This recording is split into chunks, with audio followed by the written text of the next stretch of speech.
तो आपने अपने आसपास या कुछ फिल्मों में देखा होगा, जब घर में बेटे का जन्म होता है तो माता पिता मिठाई बांटते हैं, ढोल बजाते हैं, खुशियां मनाई जाती हैं।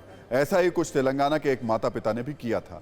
अपने इकलौते बेटे को बड़े नाजों से पाला। मां ने अपने आंचल में बेटे को हर बुरी नजर से छिपा कर रखा। पिता ने उंगली पकड़कर बेटे को चलना सिखाया। उनकी आंखों में उम्मीद थी कि बड़ा होकर बेटा उनका सहारा बनेगा, लेकिन उनके अरमानों पर ऐसा पानी फिरा कि उन्होंने 26 साल के अपने जवान बेटे को मारने की सुपारी दे दी और अपने ही कलेजे के टुकड़े के कातिल बन गए। लेकिन इस सुपारी के पीछे एक माता पिता की मजबूरी देखेंगे तो सोचने के लिए मजबूर हो जाएंगे कि जो हुआ वो सही था या गलत।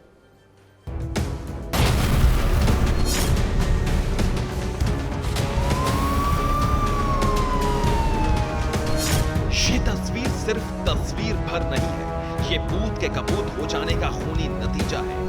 ये किसी माता पिता के कलेजे का पत्थर हो जाने का परिणाम है।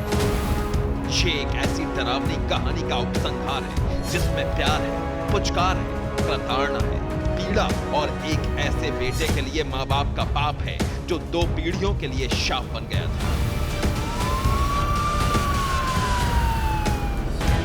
तेलंगाना के जिला खंबन में रहता था ये परिवार।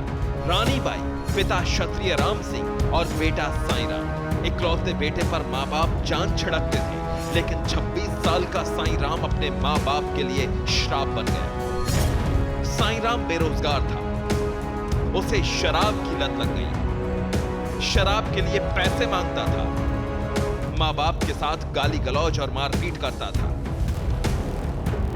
स्कूल के प्रिंसिपल क्षत्रिय राम सिंह और रानी बाई परेशान रहते थे। उसे हैदराबाद के एक पुनर्वास केंद्र भेजा, लेकिन इससे कोई फायदा नहीं हुआ।